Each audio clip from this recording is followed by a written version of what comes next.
आपका स्वागत है स्टोरी यूनिवर्स में। चक्रपाणी की कहानी राहुल सांकृत्यायन की कालजयी रचना वोल्गा से गंगा का एक महत्वपूर्ण अध्याय है।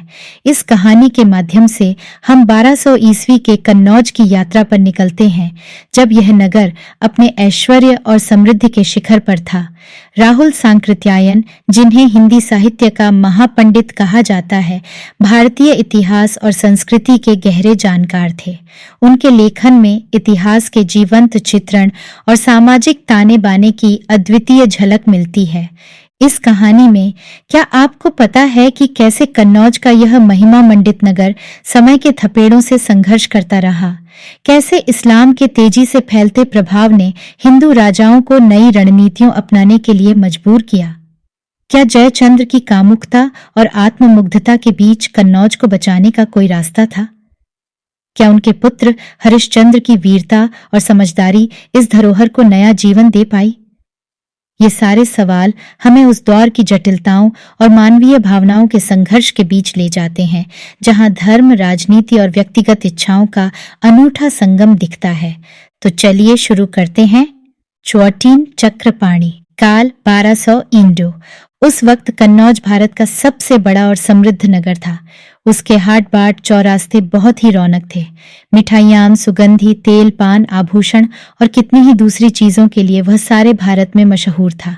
600 सालों से मौखरी, बैस, प्रतिहार, गहड़वाड़ जैसे भारत के अपने समय के सबसे बड़े राजवंशों की राजधानी होने के कारण उसके प्रति एक दूसरी ही तरह की श्रद्धा लोगों में हो आई थी। यही नहीं, जातियों ने उसके नाम पर अपनी शाखाओं के नामकरण कर डाले थे। इसीलिए आज ब्राह्मण, अहीर, कौदू आदि बहुत सी जातियों में कान्यकुब्ज ब्राह्मण, कान्यकुब्ज अहीर आदि हैं। कान्यकुब्ज कन्नौज के नाम पर लोगों को उसी तरह का ख्याल पैदा हो जाता था जैसा कि हिंदू धर्म के नाम पर। हर्षवर्धन के समय से अब तक दुनिया में बहुत परिवर्तन हो गया था, किंतु तब से अब भारतीय दिमाग में भारी कूपमंडूकता आ गई थी।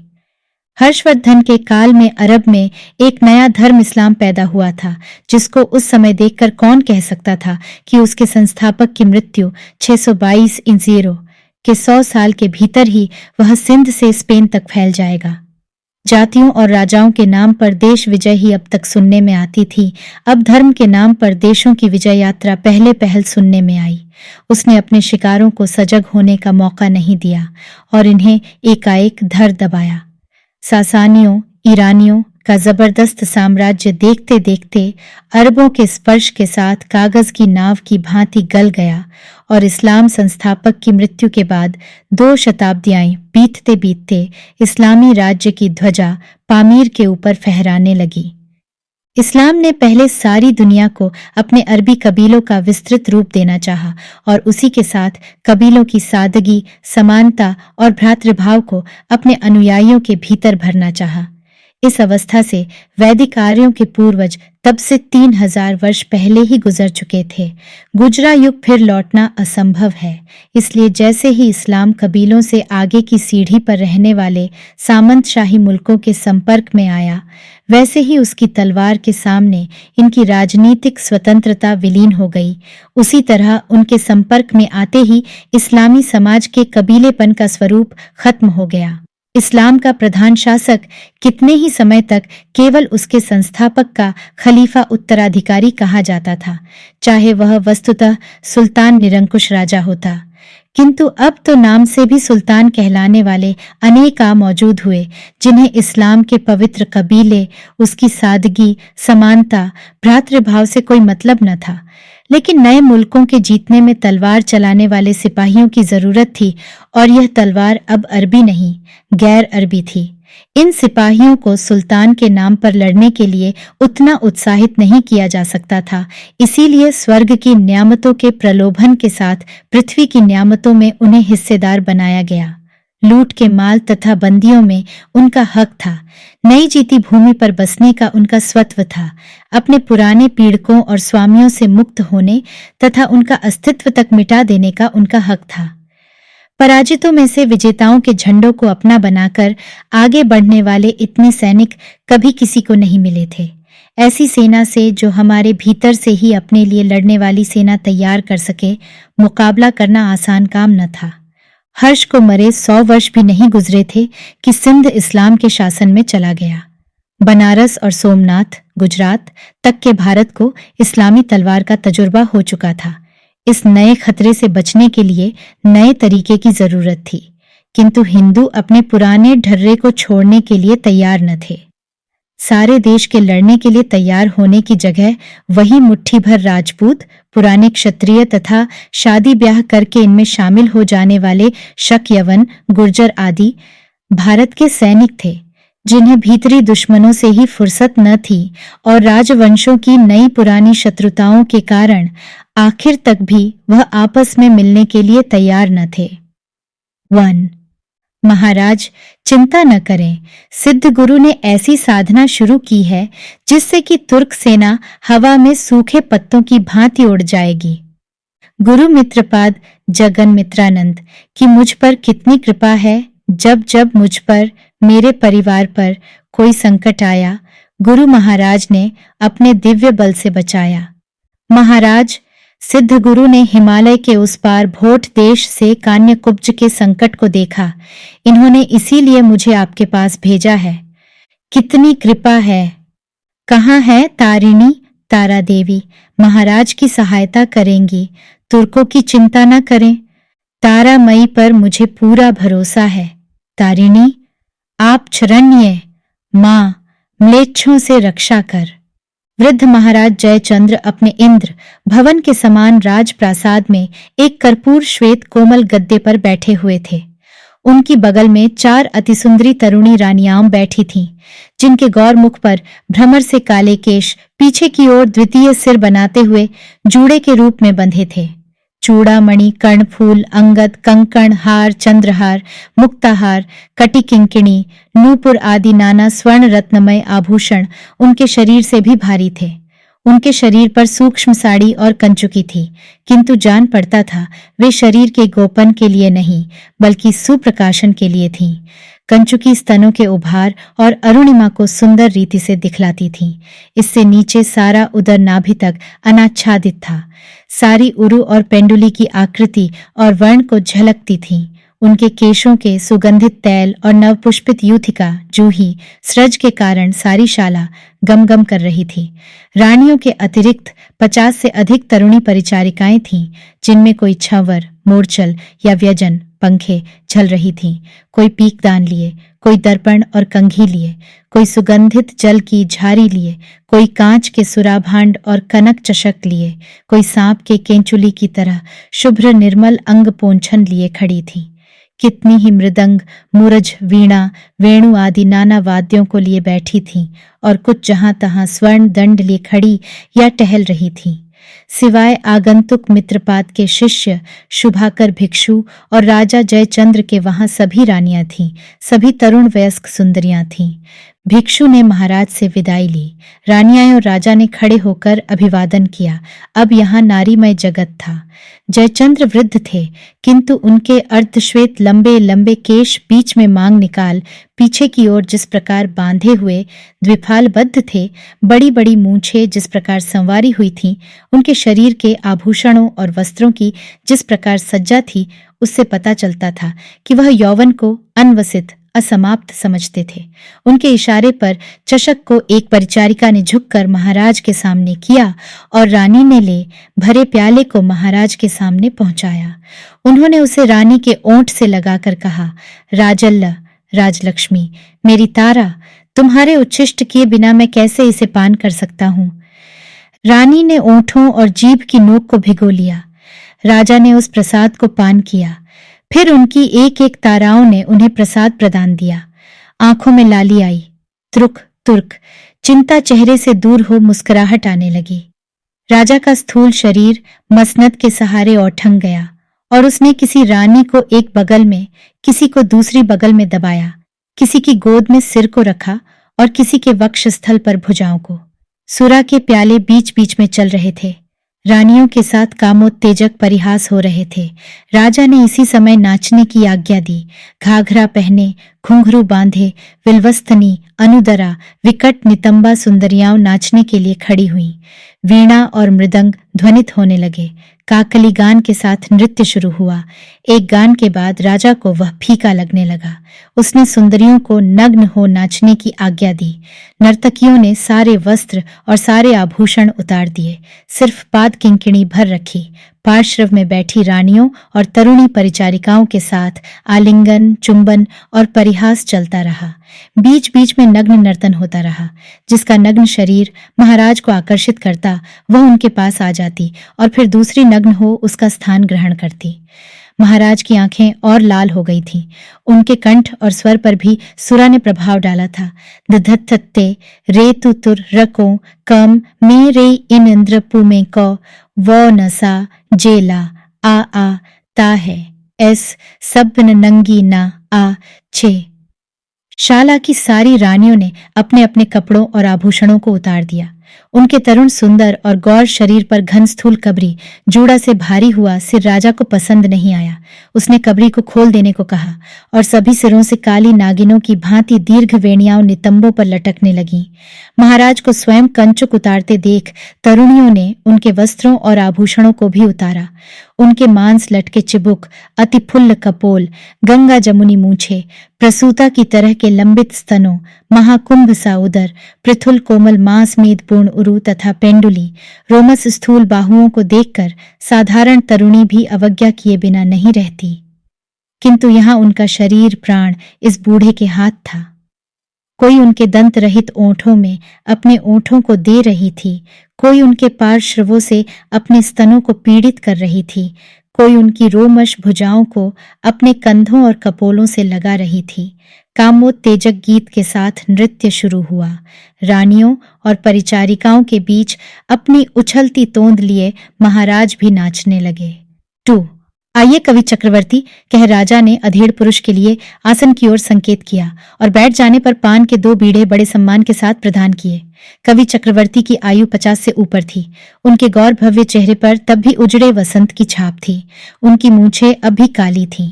उनके शरीर पर सफेद धोती और सफेद चादर के अतिरिक्त रुद्राक्ष की एक सुंदर माला तथा सिर पर भस्म का चंद्राकार त्रिपुंड था। कवि ने सुवासित स्वर्णपत्र वेष्टित पान मुंह में रखते हुए कहा, देव, यात्रा क्षेम से तो हुई, शरीर स्वस्थ तो था, रातें सुख की नींद तो लाती है ना। अब पौरुष थकता जा रहा है कवि पुंगव। महाराज, आप अपने कवि श्रीहर्ष का खूब उपहास करते हैं। पुंगव उपहास नहीं, प्रशंसा का शब्द है। पुंगव बैल को कहते हैं देव। जानता हूं, साथ ही श्रेष्ठ को भी कहते हैं। मैं तो इसे बैल के अर्थ में ही लेता हूं और मैं श्रेष्ठ के अर्थ में। फिर कवि मित्र, तुम्हारे जैसे नर्म सचिव लंगोटिया यार से उपहास परिहास नहीं किया जाए तो किससे किया जाए? दरबार में तो नहीं महाराज, श्री हर्ष ने धीरे से कहा। जयचंद्र कवि का हाथ पकड़ आस्थानशाला दरबार हाल से निकल क्रीड़ोद्यान की ओर चल पड़े। ग्रीष्म का प्रारंभ था। हरे हरे वृक्षों को धीरे धीरे कंपित करने वाला समीर बड़ा सुहावना मालूम हो रहा था। राजा ने दीर्घिका पुष्करिणी के सोपान के ऊपर रखे शुभ्र मरमर शिलासन पर बैठ बगल के आसन पर कवि को बैठने के लिए कहा और फिर बात शुरू की। तुम रात की क्या पूछते हो कवि? अब तो मैं अनुभव करने लगा हूं कि मैं दरअसल बूढ़ा हूं।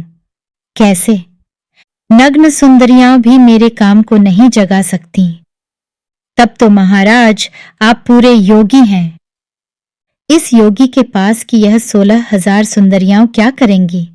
बांट दें महाराज, बहुत से लेने वाले मिल जाएंगे, या ब्राह्मणों को गंगा तट पर जल कुश ले दान दें। सर्वेषामेव दानानाम भार्यादानम विशिष्यते। वही करना पड़ेगा। वैद्यराज चक्रपाणी का बाजीकरण रस तो निष्फल ही गया। अब सिर्फ तुम्हारे काव्यरस की एकमात्र आशा है। नग्न सौंदर्य रस जहां कुंठित हो वहां काव्य रस क्या करेगा? और अब फिर महाराज, आप 60 साल के ऊपर के हो गए हैं।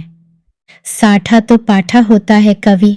कौन क्या 16 सहस्र कलोरियों का चिरविहारी वृषभ। तुम काशी बनारस में दिखलाई नहीं दिए। मुझे कन्नौज से आए 2 मास बीत गए। महाराज, मैं चैत्र नवरात्र में भगवती विंध्यवासिनी के चरणों में गया था। मेरी नाव विंध्यवासिनी के धाम से ही गुजरी, जानता तो बुला लेता, या वहीं उतरकर कुमारी पूजा में व्यस्त हो जाते। तो कवि, कुमारी पूजा के ही लिए तो तुम वहां नहीं गए थे। हम भगवती के उपासक शाक्त हैं महाराज। लेकिन तुम राम सीता की वंदना करते हो तो मालूम होता है कि पक्के वैष्णव हो। अंतः शाक्ता बहिशैवा सभा मध्य च वैष्णवा। सभा मध्य वैष्णव हो? होना ही पड़ता है महाराज। हम आपकी तरह दूसरे की जीभ थोड़े ही खिंचवा सकते हैं। धन्य हो नाना रूपधर। महाराज, इतना ही नहीं, मैंने सुगत बुद्ध को भी अपनी आराधना में शामिल कर लिया है। सुगत, भगवान तथागत को भी? भगवानन? हाँ, छीह नाम आने पर इस स्थान में मेरी आंखों में भी जरा लज्जा आने लगती है। वज्रयान ने महाराज, हम शाक्तों के लिए सुगत की पूजा सरल कर दी है। ठीक कहा मित्र, इसीलिए तो उसे सहजयान कहते हैं। इन सहजानी सिद्धों के दोहों और गीतों में मुझे कोई कवित्व तो नहीं दिखलाई पड़ता, किंतु पंचमकार, मध्य, मांस, मीन, मुद्रा, मैथुन का प्रचार कर जितना लोक कल्याण इन्होंने किया है, उसके लिए मैं बहुत कृतज्ञ हूं। किंतु अब मेरे लिए जान पड़ता है अखंड पंचमकार की उपासना दुष्कर होगी। वज्रयान के साथ नागार्जुन का माध्यमिक दर्शन क्या सोने में सुगंधी है? तुम्हारे काव्य का रस तो मैं छक लेता हूं, यद्यपि कहीं कहीं उसमें भी माथा चकराता है, किंतु यह दर्शन तो पत्थर की तरह मेरे सिर पर बोझा बन जाता है। तो भी महाराज, नागार्जुन का दर्शन बड़े काम का है। वह बहुत सी मिथ्या धारणाओं को दूर कर देता है। लेकिन तुम तो वेदांती प्रसिद्ध हो कवि। मैंने अपने ग्रंथ को वेदांत कहकर ही प्रसिद्ध किया है महाराज, किंतु खंडन खंड खाद्य में नागार्जुन की चरण धूलि को ही सर्वत्र वितरित किया है। याद तो रहने का नहीं, फिर भी बतलाओ, नागार्जुन में क्या खास बात है? सिद्धराज मित्रपाद नागार्जुन के ही दर्शन को मानते हैं। मेरे दीक्षा गुरु? हाँ, नागार्जुन कहते हैं, पाप पुण्य आचार दुराचार सभी कल्पनाएं हैं। जगत की सत्ता असत्ता कुछ भी नहीं की जा सकती। स्वर्ग नरक और बंधन मोक्ष बालकों के भ्रम है। पूजा उपासना पामरों की वंचना के लिए है। देव देवी की लोकोत्तर कल्पना मिथ्या है। हाँ। जीवन तो मैंने भी इसी दर्शन में बिताया है कवि। सभी बिताते हैं महाराज। नकद छोड़ उधार के पीछे मूर्ख दौड़ते हैं, लेकिन अब तो नकद को सामने रखकर टुकुर टुकुर ताकना है मित्र। पर तुम तो अभी घिसते नहीं मालूम होते। मैं 8 वर्ष छोटा भी तो हूं महाराज, फिर मैंने एक ब्राह्मणी से ज्यादा ब्याह नहीं किए। ब्याह करने से क्या होता है? इतने ब्याह करने पर तो भरों का ही आदमी थक कर मर जाए। मेरे घर में एक ही ब्राह्मणी है महाराज, और दुनिया विश्वास कर लेगी कि कवि श्रीहर्ष उसी धनटुट्टी बुढ़िया पर सती हो रहा है। विश्वास करेगी और कर ही रही है महाराज। मैंने अपने ग्रंथों में अपनी समाधि लगा ब्रह्म साक्षात्कार की बात भी लिख दी है। तुम्हारे माध्यमिक दर्शन में ब्रह्मा और उसके साक्षात्कार की भी गुंजाइश है कवि। महाराज, वहां क्या क्या गुंजाइश नहीं है? प्रजा की अंधी आंखें मौजूद रहनी चाहिए, उन्हें सबका साक्षात्कार कराया जा सकता है। तो महाराज, आपका धर्म पर से विश्वास उठ गया है। इसे मैं नहीं जानता कवि। मुझे मालूम ही नहीं पड़ता किस वक्त विश्वास आता है और किस वक्त चला जाता है। तुम्हारे धर्मात्मा ब्राह्मणों के उपदेशों आचरणों को सुन देखकर मेरे लिए कुछ तय करना मुश्किल है। मैं तो यही जानता हूं कि दान पुण्य, देवालय सुगतालय का निर्माण आदि जो कुछ धर्म कहता हो करो, किंतु नकद जीवन को हाथ से न जाने दो। प्रेम और धर्म से चलकर उनकी बात राजकाज पर आई। श्री हर्ष ने कहा, क्या सचमुच महाराज ने पृथ्वीराज का साथ देने से इनकार कर दिया है? मुझे क्या जरूरत है उसका साथ देने की? उसने खुद तूफान से झगड़ा मोल लिया, खुद भुगतेगा। मेरी भी सम्मति यही है महाराज। चक्रपाणी झूठ-मूठ परेशान करता है। उसका काम चिकित्सा करना है, सो उसमें तो कुछ नहीं बन पड़ता। 3 बार बाजीकरण चिकित्सा की, किंतु सब निष्फल, और अब चला राजकाज में सलाह देने। नहीं महाराज, वह मूर्ख है, व्यर्थ ही युवराज ने उसे सिर पर चढ़ा रखा है। 3 ठीक कहा वैद्यराज, श्रीहर्ष गढ़वारों की जड़ में घुन बनकर लगा है। इसने पिताजी को कामुक और अंधा बना रखा है। कुमार, मैं 20 वर्ष से कान्य कुब्जेश्वर का राजवैद्य हूं। मेरी औषधियों का कुछ गुण है। गुण सारी दुनिया जानती है वैद्यराज, किंतु महाराज बाजीकरण के संबंध में नाराज हैं। अति कामुक पुरुषों की तरुणाई को कितनी देर तक बढ़ाया जा सकता है कुमार, इसीलिए आहार विहार में संयम करने के लिए लिखा गया है। मैं तो कहता हूं मुझे मल्लग्राम मलाव में बैठ जाने दीजिए, लेकिन उसको भी वे नहीं मानते। किंतु पिता के दोषों के कारण हमें न छोड़ जाइए वैद्यराज, गढ़वारों को अब बस आपसे ही आशा है। मुझसे नहीं कुमार, हरिश्चंद्र से। किंतु अच्छा हुआ होता यदि गहड़वार वंश में जयचंद्र की जगह हरिश्चंद्र होते। चंद्रदेव के सिंहासन को हरिश्चंद्र की जरूरत थी, या श्रीहर्ष की जगह वैद्यराज चक्रपाणि जयचंद्र के नर्म सचिव होते। किंतु वैद्यराज, आपको गढ़वार सूर्य के अस्त होते समय तक हमारे साथ रहना चाहिए। अस्त के साथ अस्त होने के लिए भी मैं तैयार हूं कुमार, पर गहड़वारों का सूर्यास्त नहीं होगा, बल्कि हिंदुओं का सूर्यास्त होगा। हम मल्लगामी ब्राह्मण सिर्फ युवा और प्रोक्षणी के ही धनी नहीं, बल्कि तलवार के भी धनी हैं। इसीलिए हम भी तुर्कों से युद्ध करना चाहते हैं कुमार, और मेरे पिता खुद अपने जामाता को सहायता देने के लिए तैयार नहीं। पृथ्वीराज मेरा अपना बहनोई है वैद्यराज, संयुक्ता का उससे प्रेम था, वह उसके साथ अपनी खुशी से गई। इसमें पिता को नाराज होने की क्या जरूरत? पृथ्वीराज वीर है कुमार, इसमें कोई संदेह नहीं वैद्यराज। वीरता के ही कारण वह तुर्क सुल्तान से लोहा ले रहा है, नहीं तो हमारे कान्य कुब्ज राज्य के सामने उसका राज्य है ही कितना। वह सुल्तान को यदि रास्ता भर दे देता तो सुल्तान उसे पुरस्कृत करता। सुल्तान की आंख दिल्ली पर नहीं, कान्य कुब्ज पर है। 600 साल से कन्नौज भारत के सबसे बड़े राज्य पर शासन कर रहा है, किंतु उन्हें समझाए कौन? पिता समझने की ताकत खो बैठे हैं। यदि इस वक्त वह शासन भार युवराज के ही हाथों में दे देते। मुझे एक बार ख्याल आया था वैद्यराज कि पिता को सिंहासन से हटा दें, किंतु आपकी शिक्षा याद आ गई। 20 वर्षों में आपकी प्रत्येक शिक्षा को मैंने हित कर पाया, इसीलिए मैं उसके विरुद्ध नहीं जा सकता। कान्य कुब्ज को सिंहासन जर्जर हो गया है कुमार, जरा सा भी गलत कदम रखने पर सारी इमारत ढह पड़ेगी। यह समय पिता पुत्र के कलह का नहीं है। क्या किया जाए वैद्यराज? हमारे सेनापति तथा सेना नायक कायर और अयोग्य हैं। तरुण सेना नायकों में कुछ योग्य और बहादुर हैं, किंतु उनके रास्तों को बूढ़े रोके हुए हैं। यही हालत मंत्रियों की है, जो चापलूसी करना भर अपना कर्तव्य समझते हैं। रनिवास में अपनी बहन बेटी भेजकर जो पद पाते हैं, उनकी यही हालत है। लेकिन बीते की नहीं, हमें आगे की चिंता करनी चाहिए। आज मेरे हाथ में होता तो सारे हिंदू तरुणों को खड्गधारी बना देता। किंतु यह पीढ़ियों का दोष है कुमार, जिसने सिर्फ राजपुत्रों को ही युद्ध की जिम्मेदारी दे रखी है। द्रोण और कृप जैसे ब्राह्मण महाभारत में लड़े थे, किंतु पीछे सिर्फ एक जाति को। मैं समझता हूं यह जात पात भी हमारे रास्ते में एक बहुत बड़ी रुकावट है।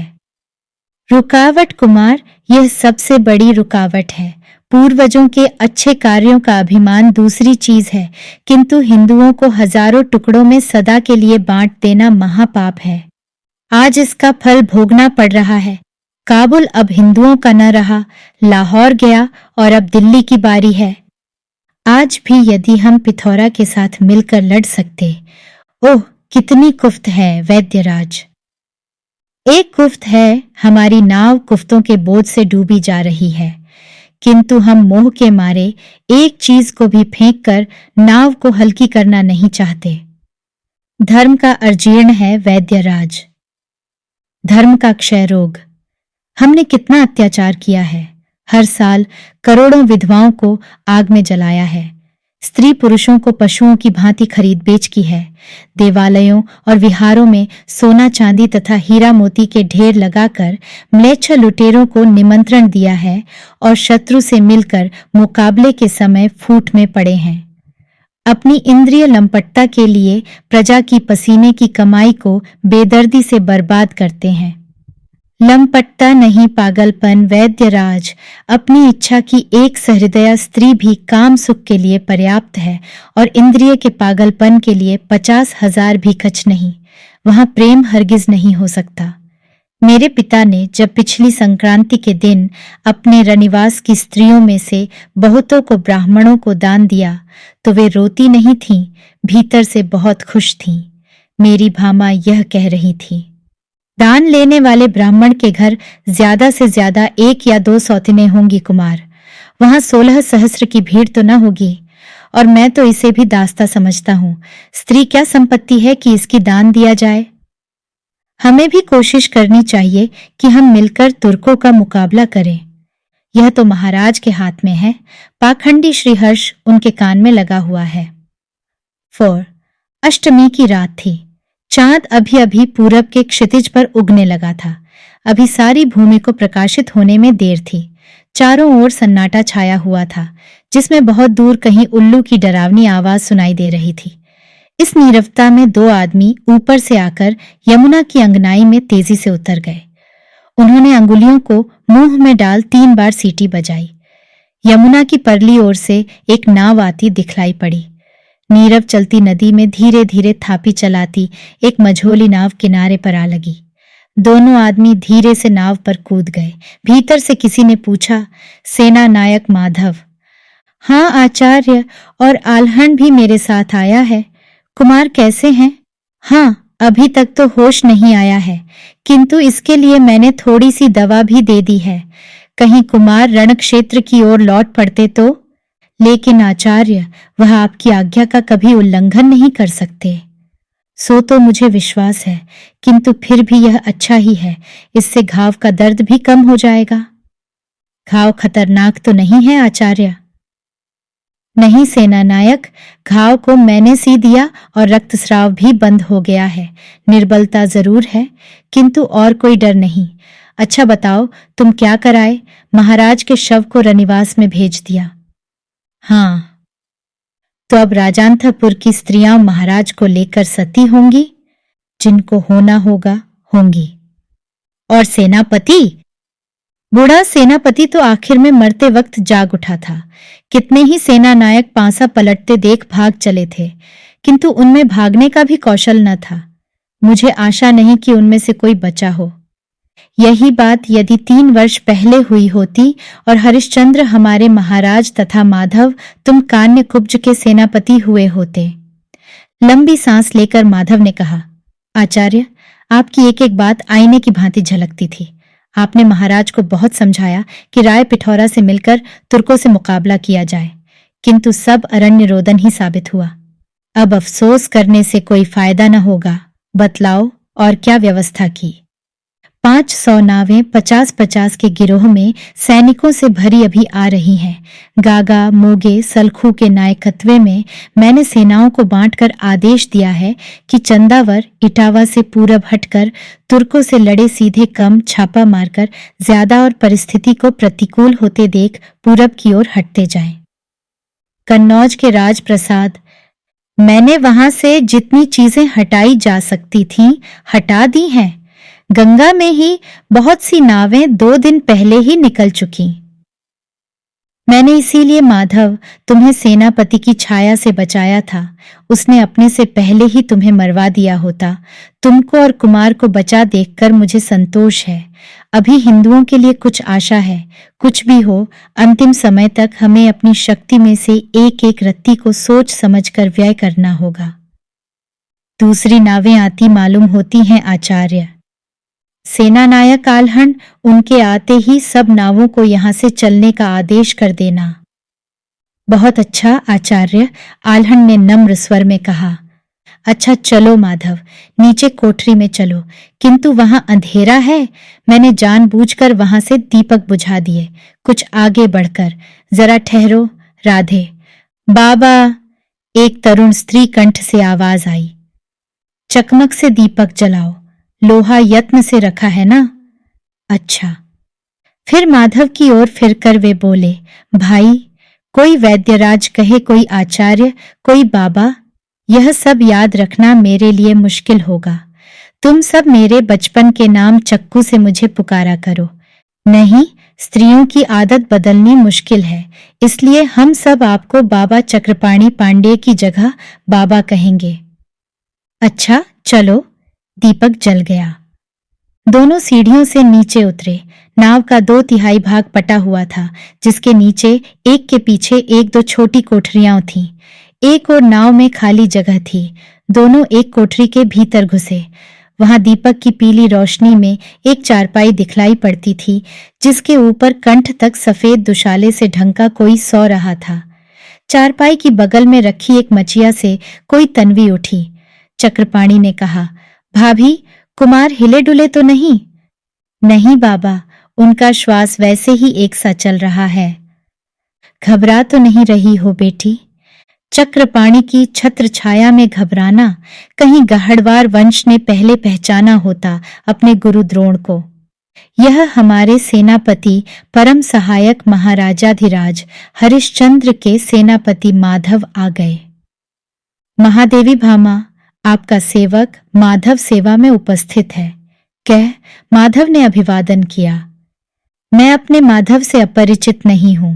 कुमार के साथ पांसु क्रीड़ा करने वाले क्या कभी मुझे भूल सकते हैं? और जिसकी भुजाएं भामा गहड़वार वंश की धूलि कुंठित लक्ष्मी को फिर से उठा लाने के लिए शक्ति रखती है। बाबा, तुम्हारे मुंह से भामा कहलाना कितना प्रिय लगता है। पिता याद आते होंगे पुत्री। नहीं बाबा, हमें राजकुल में दूसरी ही हवा बहानी होगी। ओह, कितनी बनावट, कितनी ढोंग है यहाँ। हमें मनुष्य में सीधा साधा संबंध स्थापित करना चाहिए। पुराने राजकुल को पिता श्वसुर भट्टारक के साथ जाने देना चाहिए। गया पुत्री, वह तो बहुत देर से गया। क्या तुमने कुमार के अंतःपुर को देखा है? आंखों से आंसुओं को पोंछते हुए भामा ने कहा, बाबा, आपने हमें फिर मनुष्य बना दिया। नहीं पुत्री, यदि कुमार हरिश्चंद्र की जगह कोई दूसरा होता तो मैं सिर्फ पानी पीटता रहता। यह सब कुछ कुमार हरिश्चंद्र। बाबा, सबने कुमार की अधखुली आंखों को देखा। भामा उनके पास दौड़ गई और बोली, मेरे चंद्र, राह के मुंह से निकले चंद्र। हाँ, मेरी भामा, लेकिन मैं तो अभी बाबा की आवाज सुन रहा था। बाबा? वह बाबा नहीं जिसने गहड़वारों के सूर्य को डुबाया, इस बाबा को जिसे तुम बाबा कहती हो और जिसे मैं भी बाबा कहूंगा। चक्रपाणी ने दीपक की रोशनी में कुमार के पीले तरुण चेहरे को देख ललाट पर हाथ फेरते हुए कहा, कुमार, तबीयत कैसी है? तबीयत ऐसी है, मालूम होता है जैसे मैं युद्ध क्षेत्र से घायल होकर नहीं लौटा हूं। घाव बुरा था कुमार? होगा, किंतु मेरा पीयूष पाणी बाबा जो पास था। थोड़ा कम बोलो कुमार। हरिश्चंद्र के लिए बाबा चक्रपाणी के मुंह से निकला एक एक अक्षर ब्रह्मवाक्य है, लेकिन ऐसा हरिश्चंद्र चक्रपाणी के किसी काम का न होगा। बाबा, यह हरिश्चंद्र की श्रद्धा की बात है, और जहां मेधा की बात है वहां हरिश्चंद्र ब्रह्मा के वाक्य को भी बिना कसौटी पर कसे नहीं मान सकता। कुमार, तुम्हें पाकर घड़वार वंश नहीं, हिंदू देश धन्य है। बाबा चक्रपाणी को पाकर जरा पानी। भामा ने तुरंत गिलास में पानी भर कर दिया। बाबा ने नाव को चलते जानकर कहा, हम बनारस चल रहे हैं कुमार, द्वितीय राजधानी को। सेनापति माधव ने सेना के लिए आदेश दे दिया है। सेना इधर तुर्कों को रोकेगी, उधर हम बनारस में गहड़वार राजलक्ष्मी के लिए सैनिक तैयार करेंगे। नहीं बाबा, जैसा आप दूसरे समय कहा करते थे, उसी हिंदू राजलक्ष्मी को लौटाने की तैयारी करें। अब यह लौटी राजलक्ष्मी हिंदू राजलक्ष्मी होगी। इसे हिंदू भुजबल से जीतकर लौटाना होगा, चंडाल और ब्राह्मण को भेद मिटाकर। हाँ मेरे गुरु द्रोण,